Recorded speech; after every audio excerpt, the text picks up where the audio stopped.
más negro que una persona pueda pasar.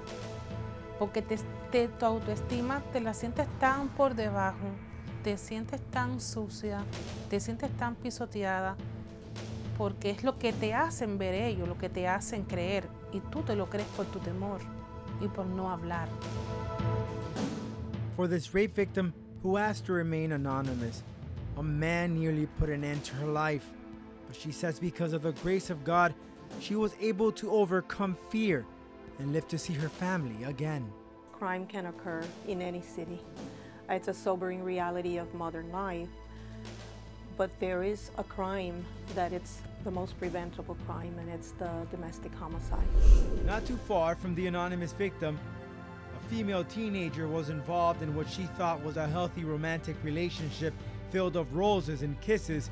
But for Vanessa Yanes, her young life quickly turned violent. It's everything very normal. He acted like a normal guy. Did you ever think that he would have this capability of turning to what he did to you? Definitely not. No, I didn't. Not at all. I would have never thought that. Well, you just heard our samples of near-life ending experiences and troubled relationships gone wrong. But thankfully, the city of Coral Gables has a program dedicated to those affected by crimes such as domestic violence. I'm Rodolfo Roman. Join me as we take an in-depth look into how the Crimes Victims Unit has assisted those affected by tragic events. One of the most serious crimes is rape. Both men and women are victims. In 2009, a survey from National Crime Victimization reported 126,000 rapes that year in the United States. That's 335 a day, which is a staggering number. And the bad thing is like 50% of those cases are never reported. Someone that rapes, and we know that statistically 60 to 80% of the rapes are committed by people that the victim knows. It's a crime of opportunity, vulnerability, but also it's a crime where a person wants to exert control over another person. It's not about sex like people think, because if it was about sex, we wouldn't have rapes of a 2-week-old baby.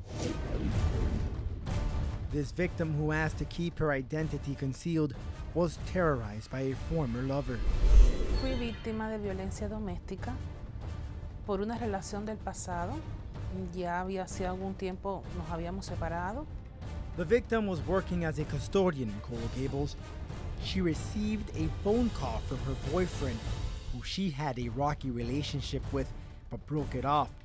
Unexpectedly, he came over to her job and took her hostage at knife point. Nunca pensé que fuera capaz, porque era una persona que había tenido una relación conmigo en la cual yo confiaba. Tú sabes, nos separamos por sus celos, sus obsesiones, nos separamos y al cabo del tiempo, más bien de 6 o 7 meses de separado, fue que actuó de esa manera.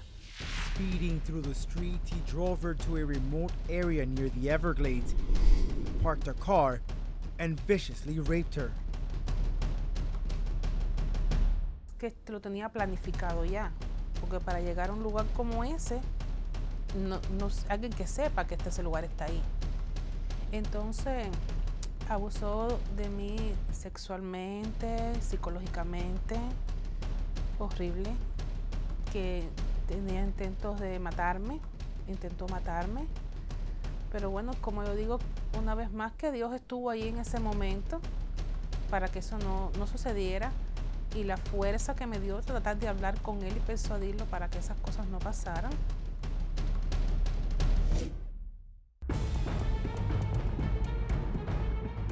Entonces, finalmente él me dejó ir. She was too scared for her family and her life and decided to keep mum. Él me dijo que si yo iba a la policía y hablaba todo lo que había pasado con alguna amistad o con alguien, él me iba a matar y me iba a arrancar la cabeza. Y entonces yo callé, puesto por el temor. Inclusive yo salía y yo sentía la presión de que él me vigilaba. Él llevaba tiempo vigilando la casa afuera, pensando de que mi hijo mayor no estaba. Pero en cuanto yo entro, él me aguanta la puerta y quería entrar. Entonces, si él me amenaza, de nuevamente fue cuando me dijo que si yo hablaba, iba a matar a mis hijos y a mí. But her children gave her courage. She went to the police station to inform police officers, of her unfortunate episode, the Coral Gables Victims Witness Unit quickly offered to help, kept her safe. The unit took her to the Roxy Bolton Rape Center in Jackson Memorial Hospital. Money and shelter was offered as well. Tuve problemas con mi vivienda, puesto que no podía trabajar por mis condiciones. Tuve problemas con corte, con la vivienda, que me querían sacar de la casa, no me querían dar mi fondo. Ella estuvo apoyándome en todo momento. Fue la que trató de que me dieran el fondo para yo poderme rentar.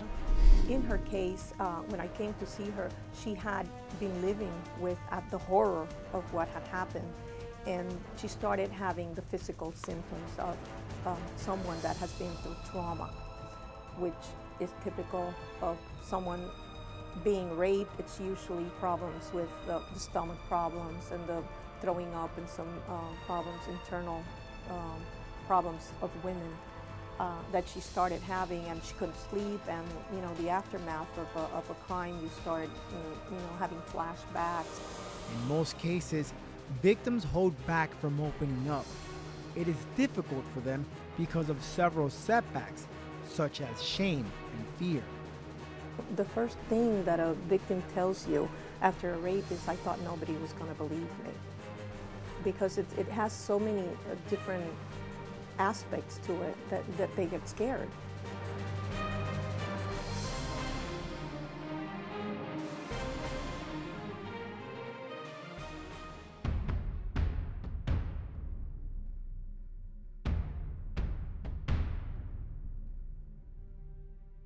Just a teenager at the time, Vanessa Yanis met a male close to her age, so she thought. I was dating him for a year and a half, and I was going to school. I was a junior, like you said before. How was the first conversation you had? Well, he actually approached me, and he came up to me and he asked me, he's like, "Oh, hi, how are you? How old are you?" And then I told him my age, which was 17 at the time, and he told me he was 21. She met her future significant other at a get-together. The relationship lasted almost 2 years. Janice walked on cloud 9 in the beginning. So the first 6 months, they were heaven for you. You went out on dinners, you were meeting this guy, you were in love. It was just wonderful. It was like a wonderful relationship. We were very loving, very caring. Everything was just perfect. The basis of any good relationship is a solid foundation, and that foundation is based on mutual respect for one another, and that means at times disclosing. I don't think you can honestly be involved in any relationship, have a successful relationship with anyone, if there's not some sense of disclosure, some sense of making yourself vulnerable. That is the essence of any relationship. Trusting someone so much, or to the point that you can make yourself vulnerable and hope that they in turn will not use that or exploit that vulnerability. That was the very same case for young Vanessa. However, she started noticing him acting odd and obsessive to the point she worried. Hanging out with friends for her was not an option in her relationship. She felt trapped. No one knew about her boyfriend. I was very stranded, I couldn't go out with my friends. I couldn't go to the movies. I couldn't my friends couldn't come over my house. I couldn't go over their house. It was just very bad. As a young girl, you're growing up, you were 17 at the time. Yes. At this time, young females want to experience what's around them. You weren't able to do this for a year and a half because this man basically kind of took over your life. Yes, he did. So at this point, did you ever think of talking to a friend, to your mother, to your parents? He had me very scared. He told me he wouldn't let me, I was just terrified to tell my parents everything. Despite the man warning her of tasing her and family members, she proceeded with the relationship. And even though he threatened you, you continued to see him. Yeah, we were just friends. Well, why? I don't know, I was just young, dumb, I wasn't using my brain, to be honest with you. Gradually, over a period of time, become so acclimated to that sort of victimization that they only know one way to respond. And they stay in an unhealthy type of a relationship that causes them to almost feel as though there is no escape. Her decision didn't go her way. Both maintained an on and off relationship, which wasn't the way to go. Janice was enjoying a sports game at the University of Miami when she received a text message of her boyfriend. She went to meet him at a nearby bar, but noticed he was intoxicated. Not wanting to deal with him and his actions, she jumped inside her car and left. But little did she know, a set of eyes were on her tail. I was driving into the street and I stopped at the stop sign, and once I came into a complete stop at the stop sign, I noticed that he was in back of me, and once I noticed he was in back of me, when I went to go look into my window, I saw him and he was just standing there. My window was halfway open, and he just climbed into my window and started to scream and started to say all these types of words. And once he said all those types of words, he started to choke me and started to scream, "Open the door, open the door, open the door, I'm gonna kill you." A resident heard the victims yell and opened the door to let Yanis in. Homeowners quickly dialed 911. The call came in via 911 that a female was screaming for help on the 800 block of Sistina Avenue. At that time, the primary units were dispatched to Sistina to try to get more information and to alleviate any possible event that was transpiring on the scene. There was no further information about one subject on scene, two subjects on scene at the time. The suspect's car was later found by officers. The man had taken off on foot and a be on the lookout alert had been in place. Coral Gables police eventually found the man and arrested him. I actually had my shirt ripped and my pants were all full of blood, and my neck was all red, bruised up. My mouth, I had blood all over it from him ripping my lip in the inside, and my neck from him choking me, and he put his nail on my neck right here to be exact. At this time, police informed her of something she wasn't aware of. The man she had a relationship with had told her a major lie regarding his age. In reality, he was 32 years old. She placed a restraining order on him. Vanessa survived a near-life-ending experience, but the outcome of the episode was hard to deal with. Thankfully, the Coral Gables Police Department's Crime Witness Victims Unit came on board to help her deal with her burden. Mentally, you suffered. You suffered mentally. That at one point, you thought of committing suicide? Yes, I did. I thought of committing suicide. I even ran from my house, and my mom had to chase me and everything because I just wanted to die. I saw myself in this whole entire mess. I'm so young. You know, I was going to school at the moment. I saw myself having to go to court, having to do all these paperwork due to this guy, it's just, I saw myself like, it was just horrible. I just wanted to die. For Yanis, her incident is in the past, but the thought of her attacker returning never escapes her mind. Time you speak to a man or a guy or a young guy, I'm still scared, that the same situation might occur again. He's on house arrest, but he still goes to work, he still goes to church, he still goes, he still has freedom, It's not like he's in jail, in prison. And as a victim, what do you demand? What do you want from justice? What I really want from justice is for him to go in and do time. Things do go wrong. At the time, the burden is on the state to prove that a crime was committed, and the state can only do so much. This is the first time you walk in the area where the incident happened. What went through your mind when you got here? I was just fear. I was terrified. It's just a very hard situation. Just standing here, and just getting flashbacks at everything that happened. It breaks my heart. That he's still out there on the loose, and just like him, there's many others. There's millions of others, millions. Janice is just another example on how the Coral Gables Victims Witness Unit lends a hand to those in need. Graciously, her case was a success. Each victim is dealt differently.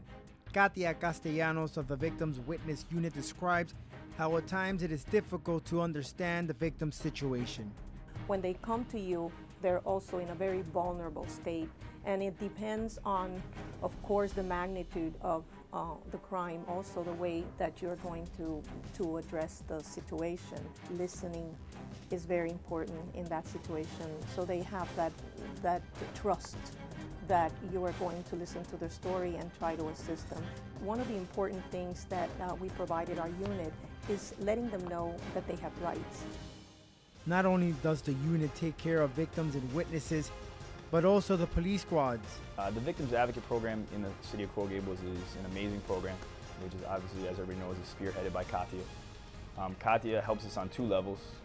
One, Katia spends a lot of time with the police officers, as in to spend time training us in dealing with victims, dealing with crime scenes, what to look for, how to distinguish who is the aggressor, who is the victim, which as an officer is a tremendous asset to us.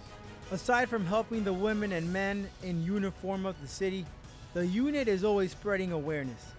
Unit members make appearances on television and other media outlets, informing others to keep the faith and advocate safety.